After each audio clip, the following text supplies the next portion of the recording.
Hi, good afternoon. It's Kristen Stappenbeck with North Central University's MFT6102 class, and this is my week 5 video assignment on diagnoses. We were given a choice of 3 different scenarios to choose. I picked client number 1. Client number 1 is a 23-year-old who's just given birth to her second child. She has 1 kid already. This second pregnancy happened earlier than they had initially planned, she and her husband. Her husband was quite unhappy about the early pregnancy and very strongly advocated for a termination of the pregnancy, which didn't happen due to the client's religious beliefs.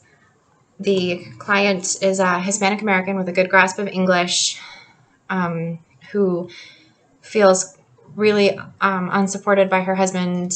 She had to stop working because of difficulties with the pregnancy, which again, her spouse did not support.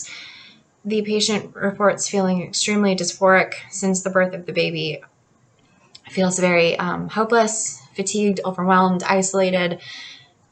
Patient also reports feeling rejected by the baby. She's having issues with breastfeeding. Her breastfeeding nurses who recommended her to be seen. No reported drug or alcohol use for this patient. Asthma and only an iron multivitamin are the reported medications at this time.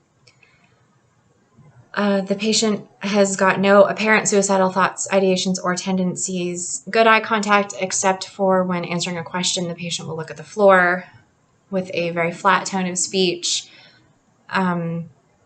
Definitely low mood. And the mother-in-law is coming in to assist with everything with the older child and the baby. So based on the reported incidents, I would say that this patient has got major depressive disorder, which is the DSM code of 296.21 with an ICD-10 code of F32.0.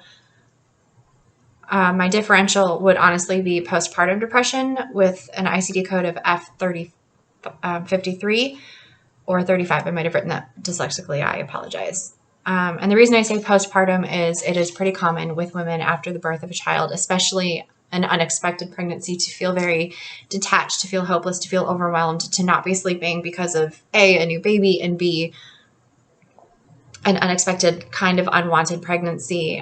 Things happen when they happen, and we don't always plan for pregnancies when they occur. And so feeling unattached to the baby, having issues with latching for breastfeeding, things like that, feeling overwhelmed, hopeless, and like the baby is rejecting a woman, those are all pretty clear signs for me for postpartum depression. So before I gave a really specific depressive diagnosis, I would treat for the postpartum depression and wait for the postpartum to kind of resolve itself, which could be anywhere from a month to 6 months. You never know how long or how bad someone's postpartum depression will be. And then once the postpartum had been managed or resolved, I would probably reassess to ensure my initial thought of major depressive disorder, or even possibly just regular depressive disorder, because not everyone has major depressive episodes. It's also unclear how, with just this short amount of time, to make the diagnosis of major depressive disorder, because we aren't given a timeline for how often in a month to 2 month period that the patient feels depressed, down, with low energy, difficulty concentrating, things of that nature. So for my treatment plan, I would begin again with treating the postpartum. I would recommend possibly that the patient see a psychiatrist for postpartum and try to get some sort of anti-anxiety medication or an antidepressant medication that would be safe to use while breastfeeding. I think Xanax is a pretty common medication given for postpartum. It's a good anti-anxiety that you take it when needed in conjunction with therapy and on the recommendation of a doctor. I don't know that it's safe with breastfeeding. I'm really not sure. I would have to find out. But as I'm not the diagnosing physician for medication, that would be on the psychologist or psychiatrist. I'm sorry.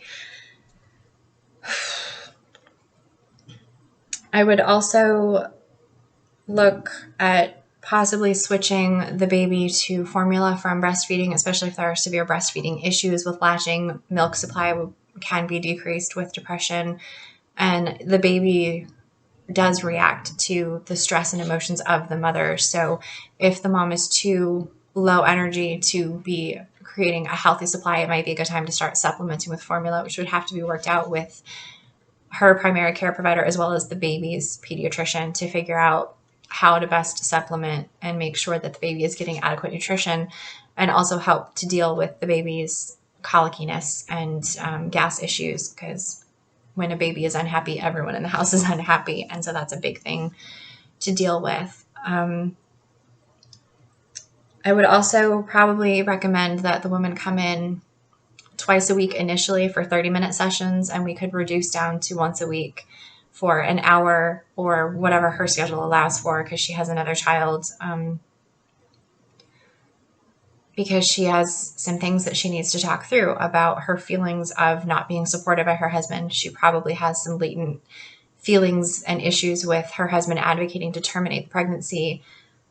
It can't feel good to be pregnant ahead of time and then have the person who helped you create this life say, no, we're not doing this right now. You should take care of this. It's never an easy decision. And that environment of unsupportive behavior from the person who you should be getting your primary amount of support from can definitely add to your feelings of inadequacy, feelings of being unsupported. And that would just really make overall depressive episodes that much more difficult to deal with. If you feel unsupported, how are you supposed to get help for yourself if you aren't getting help from the people who are supposed to be helping you? I would also have to be really, really careful with this case if it were a case that I was actually taking, because I have very, very strong judgment bias against the spouse in this case for the unsupportive behaviors described by the client.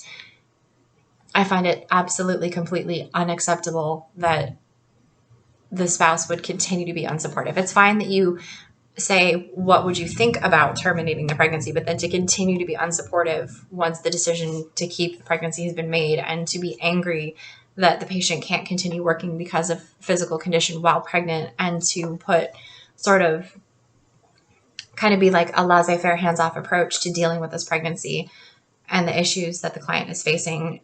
I would have to be very, very careful with my judgment bias in that situation. So I would definitely have to work with my mentors to help me sort through and not have any sort of emotional transference from my anger at hearing about these things to the client, and just really focus on helping the client with her postpartum depression and her potential regular depression. I think I would also recommend some sleep modification for the client to kind of help get her back to a normal sleep schedule, to get her back feeling fully rested as best as possible with the baby schedule and her schedule, to make sure that, sleep when baby sleeps, lay down, take naps. It's okay to do these things. If you're not okay, your kid is not okay, you really have to take care of yourself. I would recommend, if there is a television in the bedroom, to remove it. I really kind of work best with the humanistic approach, with just validating the patient's emotions and helping them deal with ways to navigate through what they're feeling and still function at what they consider to be a normal level. I would also recommend that she start keeping a journal and just writing down her feelings throughout the day, and kind of tracking as best she can what she's feeling throughout the day. And in the age of smart technology, she can just text herself little notes or have a note app on her phone that really shows her throughout the day what she's feeling when, and what is going on around when those feelings come up, so that she can kind of start tracking what some of her depressive triggers might be. Later on in therapy, especially after resolution of the postpartum depression, I would start getting her into some CBT worksheets. I'm a big proponent of cognitive behavioral therapy because I think it's the fastest way to retrain your brain and your pathways of thinking, and kind of adjust your logical and emotional responses to certain stimuli. So you write down what you're thinking when a certain instance occurs, and why do you think you're thinking that, and what would you say to somebody else? Like, if you weren't you, what would you say in that situation to kind of make it better? Is this a rational reaction? Is it an irrational reaction? And why do you think that way? And really kind of help the client sort of navigate these feelings of depression and sadness and understand where they come from. because not understanding where your feelings of sadness come from, if you just feel sad all the time and you can't pinpoint a reason, can be really, really, really frightening and disorienting, and that can add to some of the issues. I would also recommend some couples therapy for them so that she could get sort of on the same page as her husband and bring him in and let him voice his feelings of frustration that he might be having over, this isn't really what we were supposed to do. This wasn't in our plan. This has got to put a ton more stress on the spouse as well. As angry as I am at the unsupportiveness reported, being as objective as possible, I think it would be really important to recommend some couples therapy for them so that the husband could come in and understand where the wife is coming from, and they could each talk out their feelings and find some common ground and common resolution and sort of fix the broken communication pathways that seem to be occurring in this relationship. And then as soon as safely possible, and if the patient was willing, I would probably also recommend seeing the psychologist for some antidepressants for a time. It's just, I know it's really difficult to be on antidepressants and be breastfeeding. So we would really have to address the issues with the postpartum depression and the breastfeeding first before we really did any other things, chemically speaking, with medications for therapeutic purposes for this woman, because you really have to look at the holistic picture of, she's got a baby, she's breastfeeding, her body is also coming down from being pregnant, and those are massive hormone changes as well.